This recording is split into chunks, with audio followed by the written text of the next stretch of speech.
Welcome to the fourth Israel at 75 webinar presented by the Center for Israel Education here in Atlanta.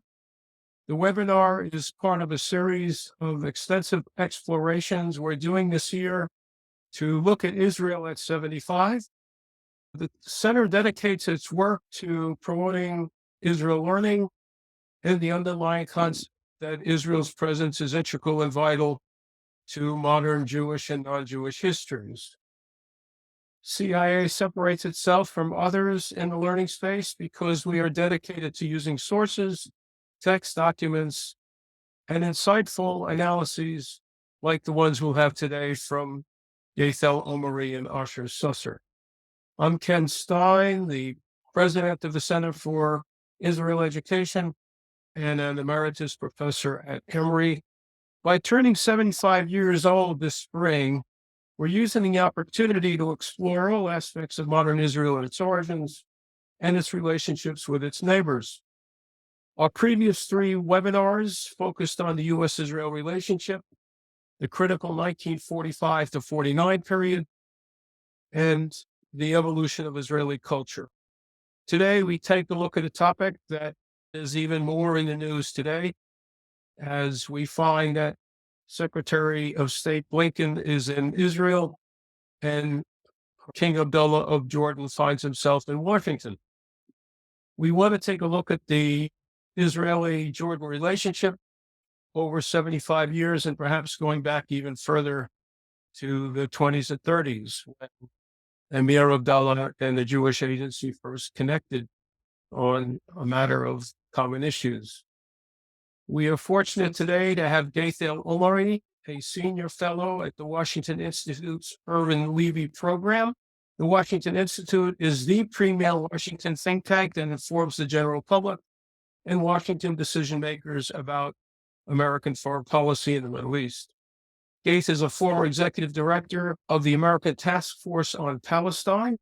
He served as advisor to the Palestinian negotiating team in 1999 to 2001 on the permanent status talks, in addition to participating in various negotiating rounds, including the Camp David 2000 talks between Arafat and Barak. Ghaith grew up in Jordan, where he did his undergraduate studies before pursuing graduate degrees at both Georgetown and Oxford. Before getting involved in the Middle East peace process, Ghaith taught law in Jordan and was involved in human rights advocacy. Also with us today, Dr. Asher Susser. Asher is Professor Emeritus of Middle Eastern History at Tel Aviv University. He's considered by many the premier historian of modern Jordan, I would say worldwide, though he would step back from that accolade. I will preach it nevertheless. He directed and guided the prestigious Moshe Dayan Center for Middle Eastern and African Studies at Tel Aviv University. His scholarly production is prodigious. He's written more than half a dozen books and probably 24 scholarly articles. He's written on Hamas, Jordan and the Palestinians, a biography of Jordanian Prime Minister Wasfi Tal, and his online course, The Emergence of the Modern Middle East, has been taken by more than 90,000 students across the world. More detailed information about our speakers can be found on the website. I'd like to begin with asking Asher if you would give us a little historical background of Jordan from its foundation in 1921-22 right through 1949, and then I'll ask Ghaith to fill in. Thank you very much, Ken, for inviting me and for your very kind introduction. I think many would be surprised to be talking about Jordan's centenary, having lasted from 1921 until 2021 and beyond. If one looks at Jordan's history, the observers and historians were always waiting for Jordan to collapse at some moment because of some inherent artificiality or instability, and Jordan has proved otherwise. And I think it is quite worthy of mention that Jordan has proved otherwise in comparison to its neighbors for what I think is one particular reason, and that is the composition of Jordan's population. Jordan is an Arab Muslim country and has no significant religious minorities, which is not the case in Lebanon, Syria, or Iraq. And I think that contributes greatly to Jordan's stability and the fact that it lasted for as long as it did. I think the greatest achievement of King Abdullah I, almost creating Jordan from nothing together with the British in the 1920s, is that by the time Jordan entered the war of 1947-49, a stable state with an efficient and impressive military had been established in Jordan, something the Palestinians never did succeed in doing until that time, and one could argue even beyond. And as a result, in the war of 1948, Jordan was the only Arab country that was not defeated. Jordan actually won the war in 1948. The Jordanians achieved what they sought to achieve. No other Arab state did so. And I would conclude this brief introduction by saying that an Israeli historian described Israel and Jordan as the best of enemies. And I think that is a very apt explanation, a very apt description for countries that are hostile to each other, but have a wealth of common interests at one and the same time, and have therefore had a subterranean relationship for decades, and yet have fought each other in a number of wars quite ferociously.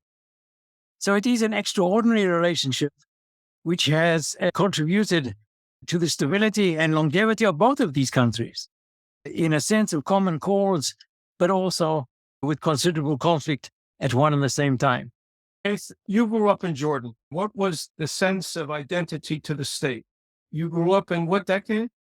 You're dating me now, 70s and 80s. So looking back at your upbringing, what insights could you add to Asher's background of Jordan's evolution from the 20s to the 40s and maybe into the 50s and 60s? Well, first of all, thank you, Ken, for having me. And I want to echo what you said. I grew up and I learned so much about Jordan's history reading Asher. So it's really an honor. I think Asher touched on one issue, which is the kind of homogeneity. Yet we have to keep in mind that there were also aspects of division in that society. And I will get to them, the ethnic Jordanian versus the Palestinians, East Bankers, West Bankers. I think one key issue that helped Jordan survive all of this, and Asher is absolutely right, by the way. I grew up learning that Jordan is an artificial entity that has no reason to exist. That's what John Foster Dulles said back in the 50s. That's what even Churchill said back in the 20s, etc. But, there were policy and political choices that were made by the leadership. Some relate to foreign policy, balancing foreign policy, and we'll talk more about the Israel. Some relate with domestic issues and basically a governance system that gave every constituency enough interest in maintaining the regime in place. If you're ethnic Jordanian, you have an interest in the survival of the regime. If you are a Palestinian Jordanian, you also have an interest. So I think this balancing act, this ongoing balancing act, helped Jordan navigate through that, both in domestic and foreign policy. And to your question, Ken, on the identity, I think that continues to be evolving. And I think Jordanian identity is very much intermeshed with the issue of Palestine, simply out of demographics. Jordan has been trying to develop its own unique identity and in some ways succeeded, yet the Palestinian issue continues to be an issue. And for a big chunk of the population, there's still a duality. Are you Palestinian? Are you Jordanian? Are you both? What does that mean? So while, yes, they are establishing very strong institutions, yes, they are trying to develop an identity, I think it continues to be one that is in flux until today. How did Jordan get enmeshed, Asher, with the Palestinian issue? How did that evolve? And how has it flowed since the late 40s? First of all, Jordan was part of the Palestinian issue from the day Jordan was created. Jordan was part of the British mandate of Palestine. And from the very beginning, there is this divergence between the interests of the evolving Jordanian state and regime and the Palestinian national movement. The Jordanians accepted the British mandate and they were part of it. And had the Jordanians not accepted the British mandate, there would have not been the Emirate of Transjordan under the Hashemites. But the Palestinian national movement never accepted the British mandate. So they were at loggerheads from the very beginning. And thus, from the outset, there is this convergence of interest between what became the enemies of the Palestinians, the Jordanian regime on the one hand, and the Zionist leadership on the other. And thus, the best of enemies. They had common interests. but they also had a divergence between the Jewish cause and the Arab cause on the other side of the fence. What I would want to add to things that Ghaith had said, that in this Jordanian-Palestinian relationship, which starts from day one, you essentially have the emergence of Jordanianness versus the ultimate Palestinian other. So this relationship between Jordan, Palestine, Israel is where Jordanianness is born. It evolves from this interaction between Israel, Palestine, and Jordan on the other side of the river. And I think that this influences today very much the relationship between Jordanians and Palestinians in Jordan itself. However, this is softened somewhat by the fact that I mentioned before. All these Jordanians and Palestinians, for the great majority of them, are Sunni Muslim Arabs, with a small minority of Orthodox Christians on both sides. And this is what I think provides, with all the differences between Jordanians and Palestinians, an underlying stability, which continues in Jordan despite all the difficulties, political, economic, strategic. The commonality of the Hashemite kingdom's interest with that of the Zionists and the Israeli government to ensure each other's longevity was always, as Asher pointed out, with the Palestinians as a common foe, for want of a better word. When Jordan received all these Palestinians in 47 to 49, still Jordan had this deep interest in the West Bank. And it still had a portion of Jerusalem which it controlled. The 67 war was a jarring event for the Hashemite kingdom because it lost the West Bank. It lost the territory that it, as Asher said, had gained in 47, 49.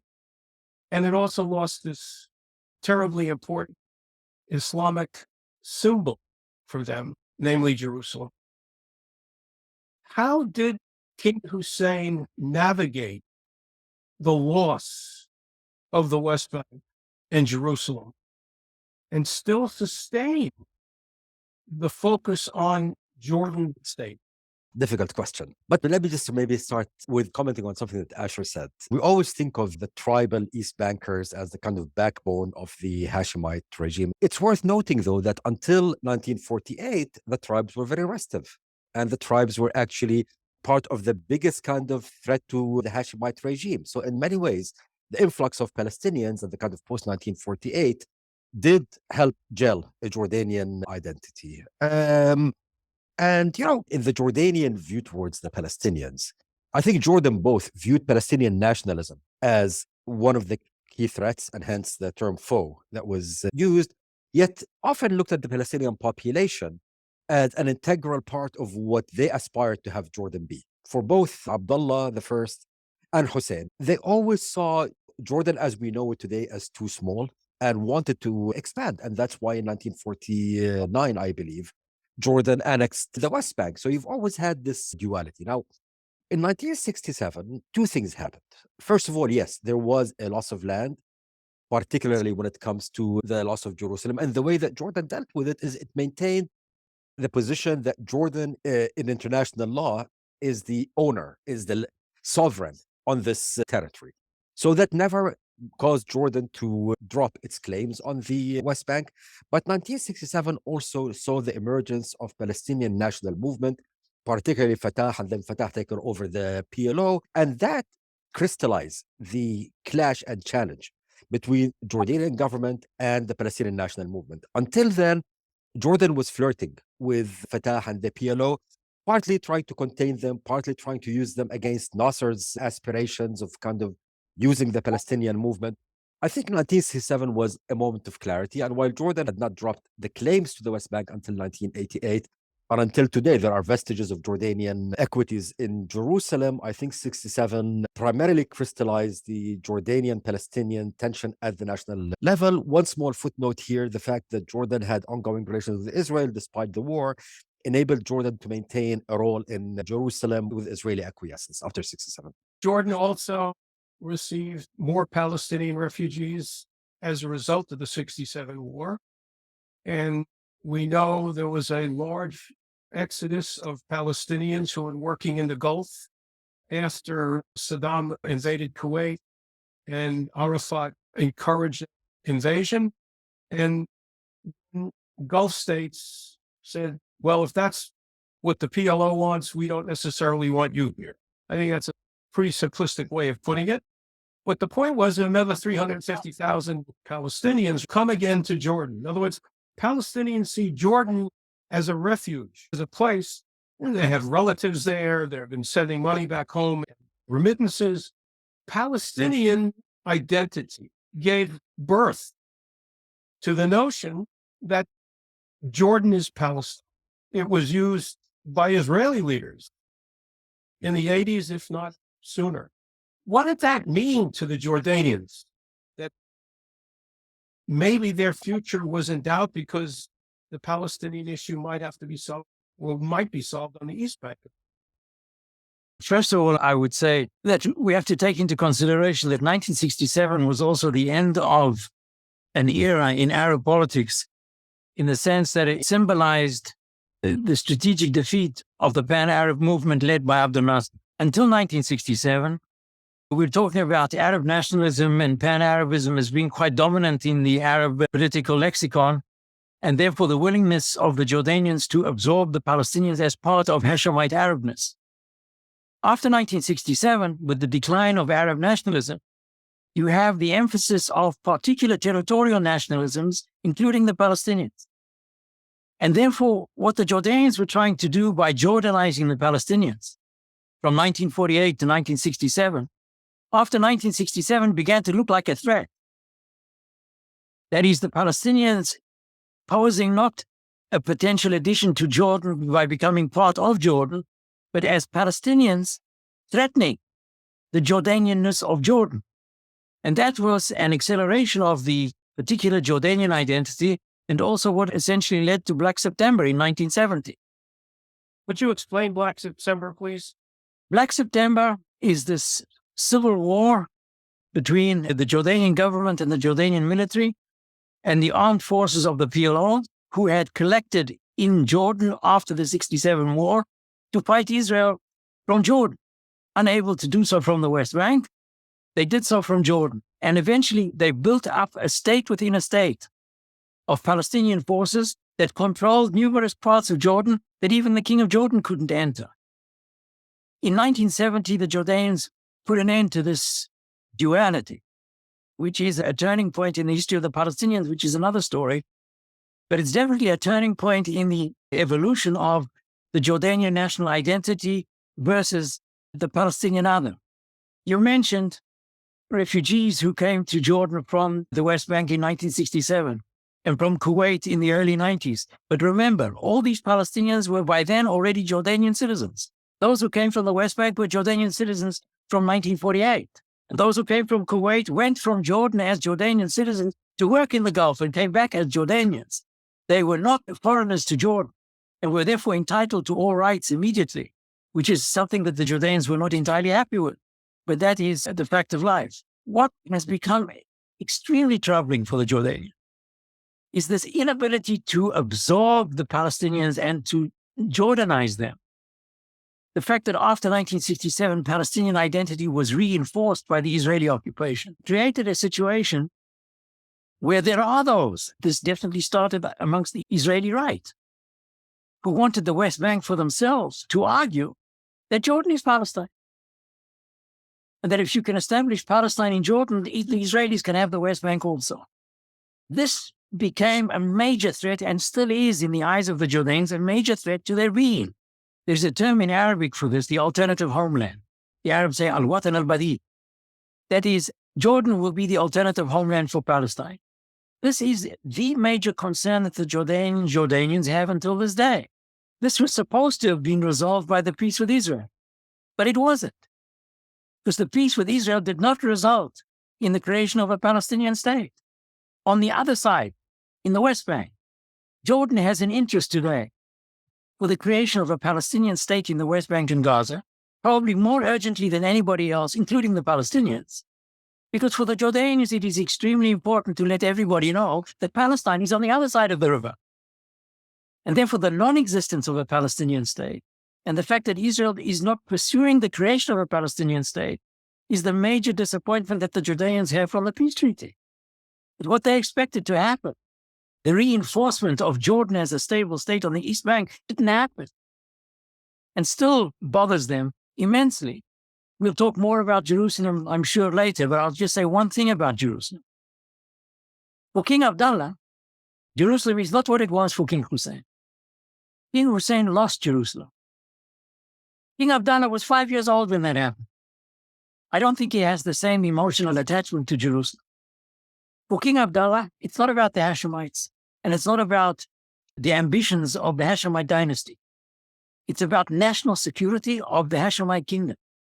If Jerusalem falls apart because of Jewish-Palestinian war, the results in the Jordanian mind will be massive Palestinian exodus to Jordan, threatening Jordanian stability. Today, Jordan's worry about Jerusalem has to do with the national security of the Hashemite kingdom on the other side of the river, not so much about the holiness of Jerusalem.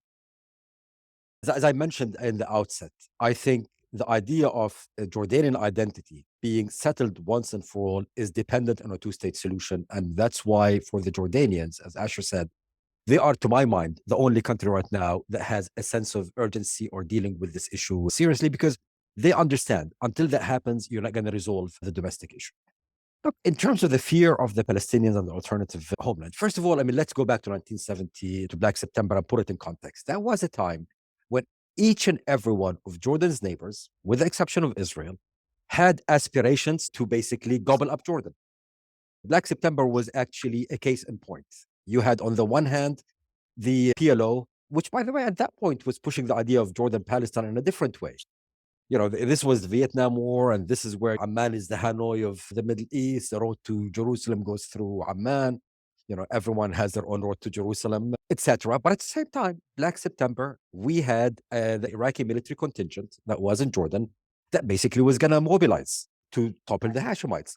We had the Syrians coming in, actually, into Jordanian territory.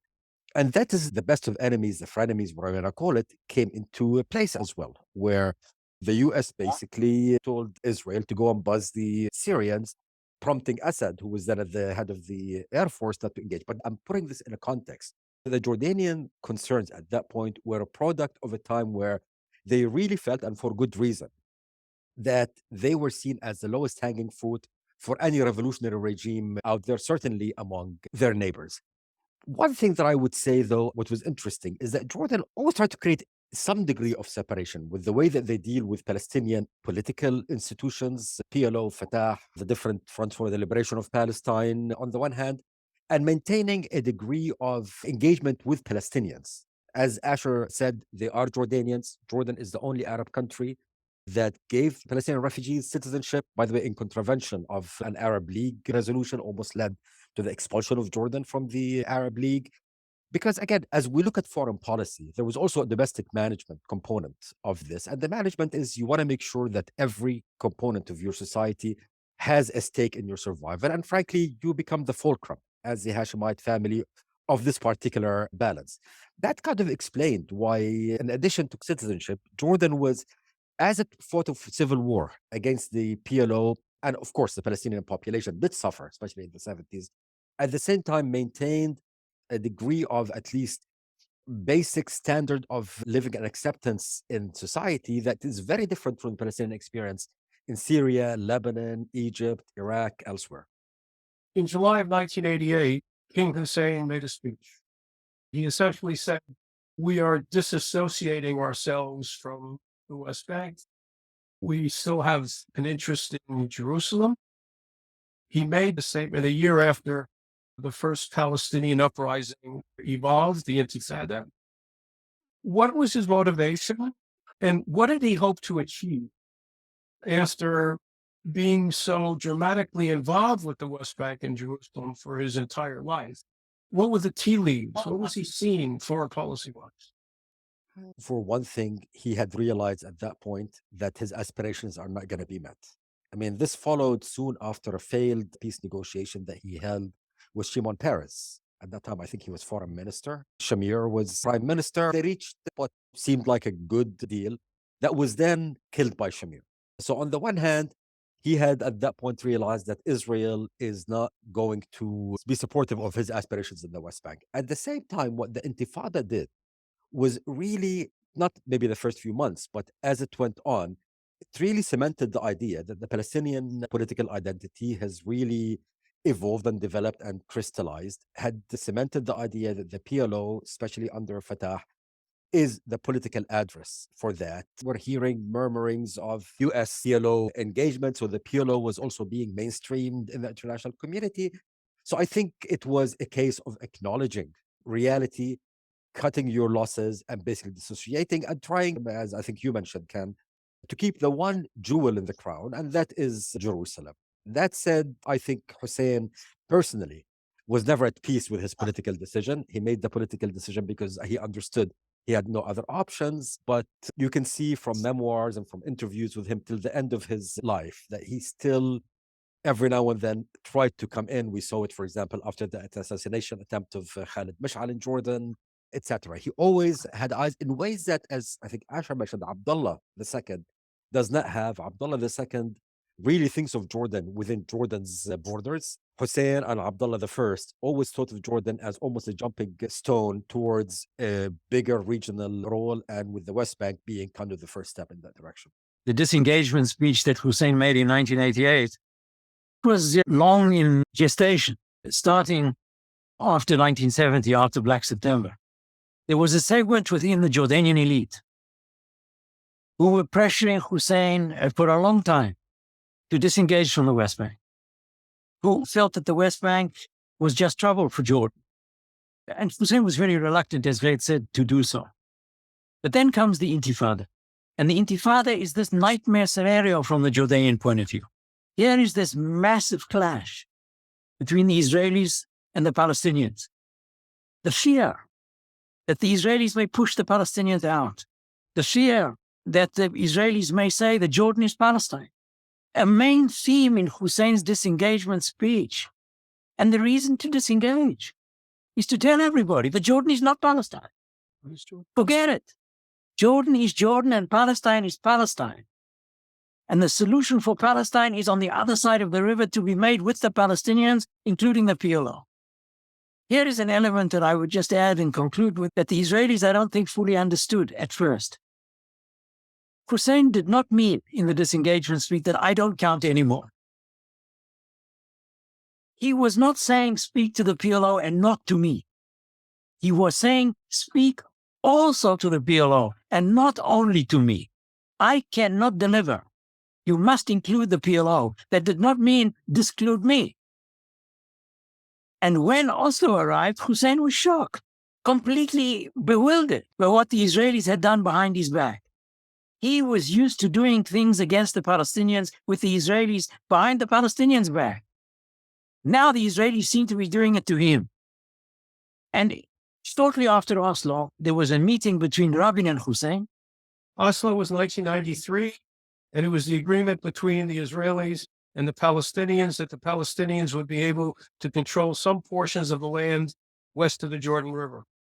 Indeed, exactly. And Rabin and Hussein, in this meeting shortly after the Oslo Accords, cemented this chemistry between them, this strategic understanding between them, that Oslo would not disturb the strategic understanding between Israel and Jordan, which was essential for the Jordanians to continue to arrive at their peace treaty with Israel between Rabin and Hussein in 1994. I would only add that in many ways, while Oslo was a shock and a surprise, it also freed up the Jordanians to be able to pursue their own treaty with Israel that actually reinforced a lot of the points. Jordan is not Palestine, Jordanian equities in Jerusalem, etc. But again, it was, I think, a realization by Hussein at that point that the times have moved on and I have to adapt.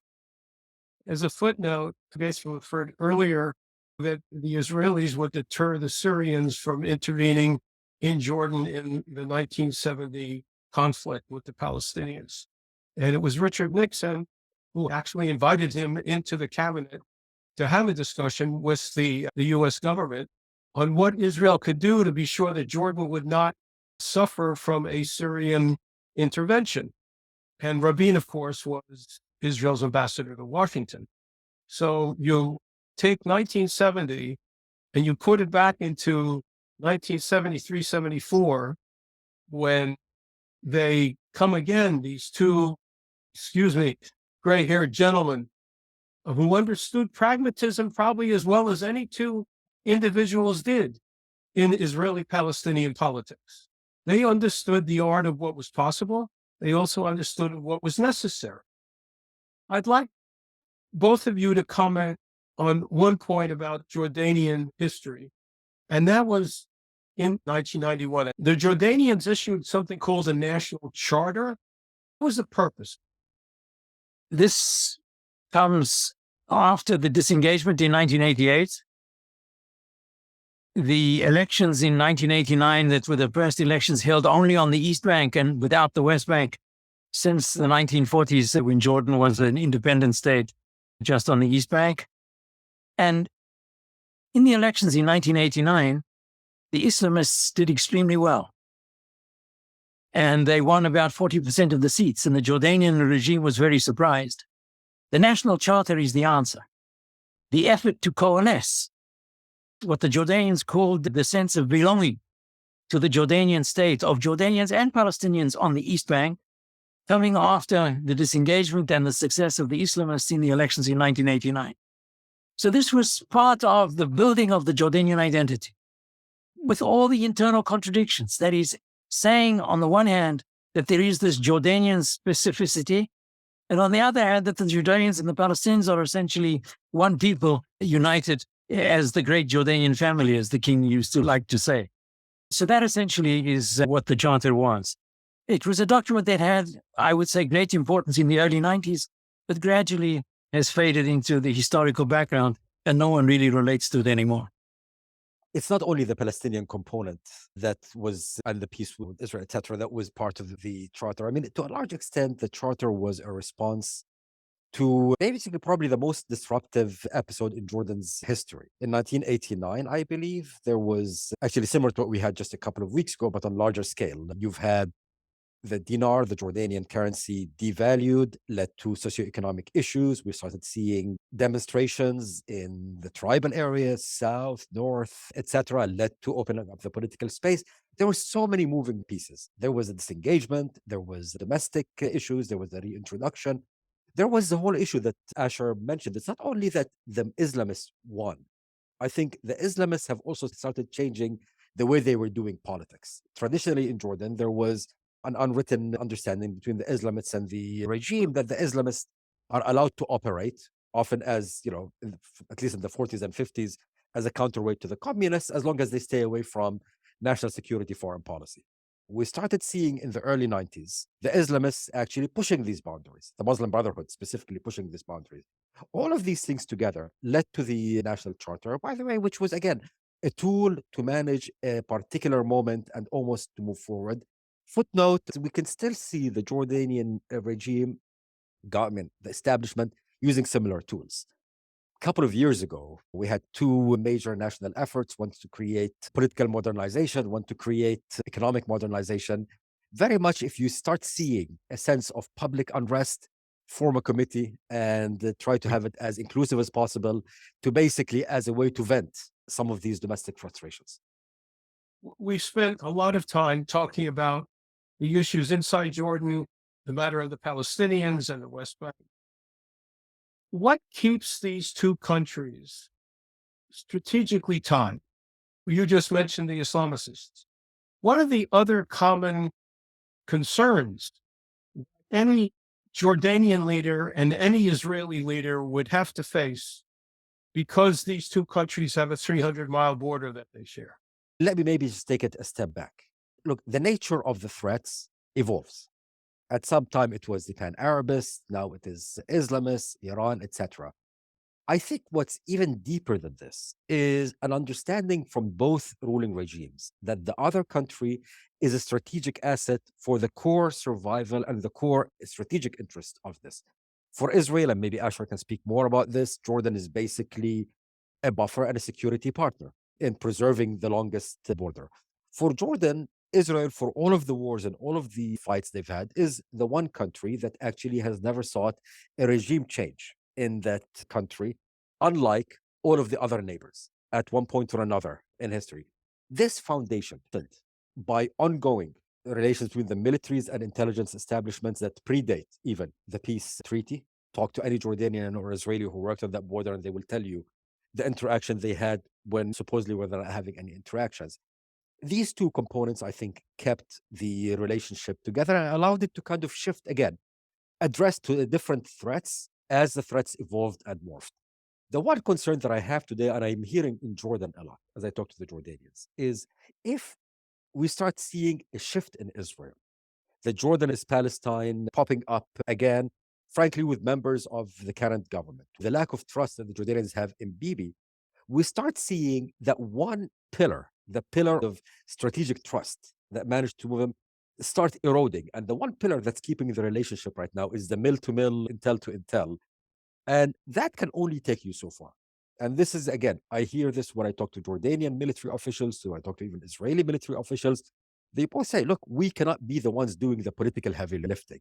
So, of the two pillars, one of them, while I don't say it's gone, I think doubts are being raised. No, I think that's very, very true. I agree with that entirely. There is a sense of, I would say, even fear on the Jordanian side that at some time in the future, the kind of people who are presently the leading forces in Israel's government may take action that would be inimical to Jordan's long-term survivability.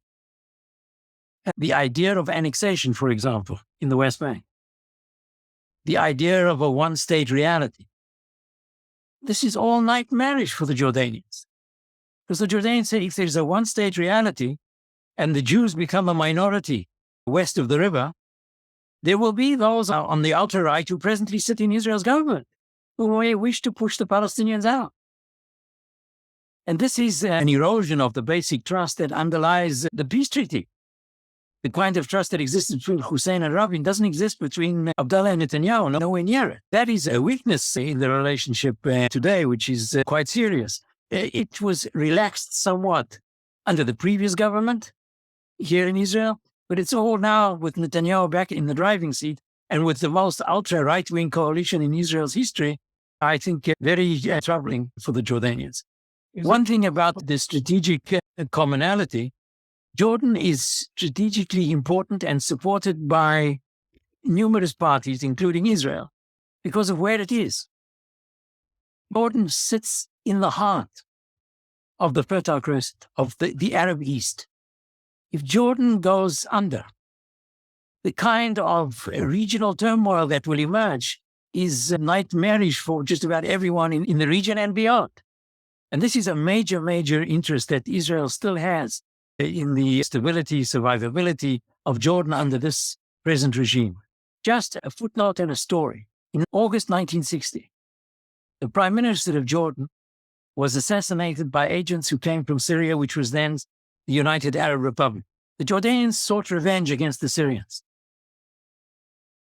They sent an emissary, a Jordanian senior officer, to Israel to speak to Israeli intelligence, the chief of which was Mike Herzog's father, the Israeli ambassador in the US today, to ask the Israelis not to take advantage of the fact that the Jordanians will be withdrawing their forces to fight Syria. And they will be withdrawing their forces from the border with Israel. And the Israelis gave their word of honor that they would not do anything to interfere with Jordan in that moment. And the Jordanians were at rest. They trusted the Israeli word completely. And that was the kind of relationship that existed a generation and more before the peace treaty was even signed. Under what conditions could Jordan and Israel live with the West Bank Palestinians? Look, there's a paradox almost here. On the one hand, that we've kind of belabored the point, Jordan has a strategic interest in a two-state solution and a Palestinian state because ultimately this is key to Jordan realizing. On the other hand, there is very little trust, frankly, among Jordanian officials. And this is true of the security establishment, but also the kind of political establishment, very little trust of the Palestinians, of the Palestinian leadership, rather, the Palestinian Authority, the PLO, Fatah, etc.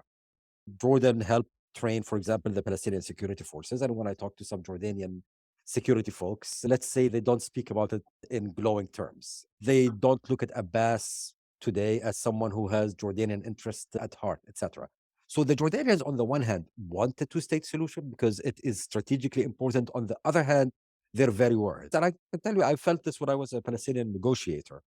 The Jordanians, for example, did want a Palestinian state to be demilitarized. The Jordanians were very interested in how do you create institutional stability to make sure that we don't have a failed state. Jordan was very interested on having some special arrangements in the kind of borders on the Jordan Valley, etc.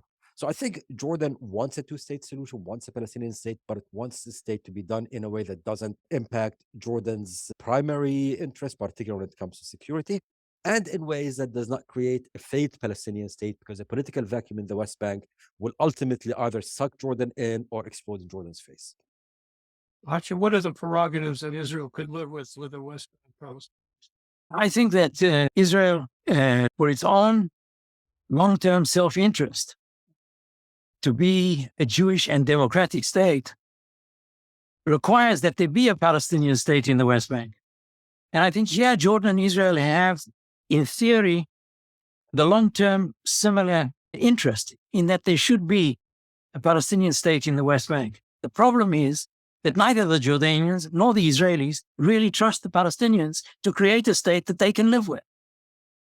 So both countries, both Israel and Jordan, should willingly accept a Palestinian state to solve problems that they really do have. But neither of them trust the Palestinians sufficiently to actually go ahead and do it. And therefore, we're stuck in the rut that we are in at present.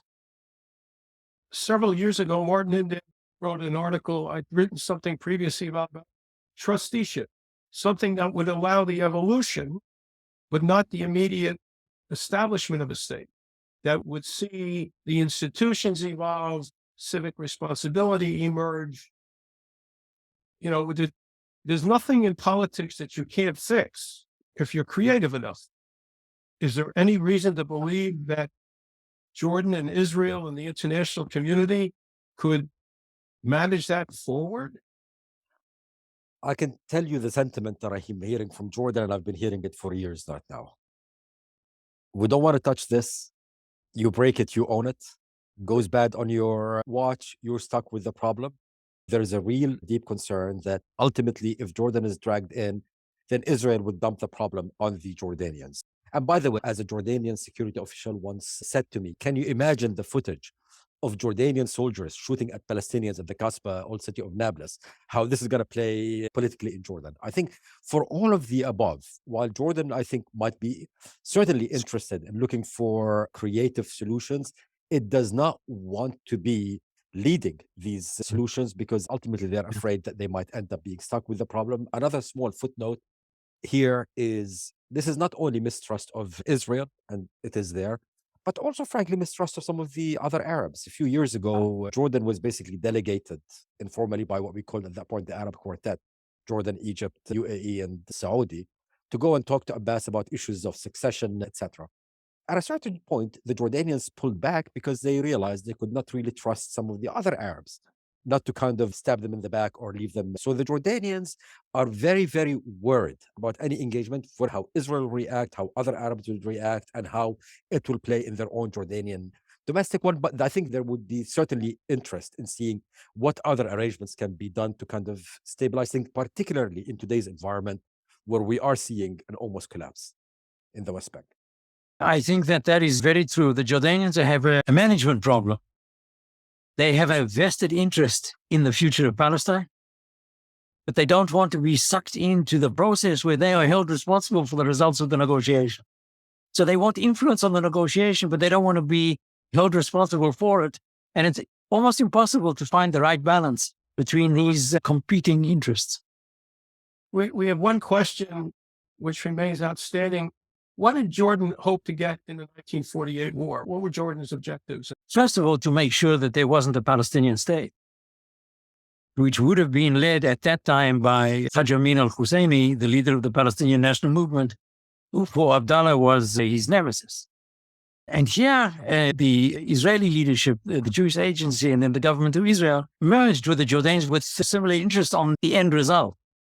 And actually, before the war, there was this almost agreement between the Israelis and the Jordanians that the West Bank would become Jordanian territory without having to fight a war. But things got out of hand. The other Arabs got involved, and Israel and Jordan ended up fighting the war as the best of enemies. But the war was a horrific war, which the Israelis did not want, particularly not against the Jordanians, because the Jordanians had the best army in the Arab world. It had British officers, and the Israelis didn't want to fight them. And when they did fight them, the Israelis often lost, as was the case in Latrun and in parts of Jerusalem as well. So the Jordanians actually came out of the war victorious and got what they wanted, which was the West Bank, which for Israel was the lesser of all evils. Rather have the Jordanians take it than Israel take it itself. There were only less than 1 million Israelis at that time. Or alternatively, to have Haj Amin sitting in Jerusalem, which was hardly the Israeli interest. So Jordan having the West Bank was the best of all solutions. I mean, it brings us back to your first question, Ken. King Abdullah I did not see Jordan as basically his objective. He did not leave Hijaz just to go and get Jordan. It always had aspirations. And 48 was seen as one step towards these aspirations, including the Palestinian issue and within the context that Asher mentioned. We have been ennobled by your presence, both of you. You have enormous insights. You shared them so well. For those of you who have heard this webinar, we ask you, if you're interested in learning more, to come to the CIE website. We placed on the homepage different documents that relate to the Jordanian-Israeli relationship, to King Hussein's disengagement or disassociation from the West Bank in 1988. And there's also a very interesting article that was written by Israeli journalist Moshe Zak in the 90s that appeared in Middle East Quarterly.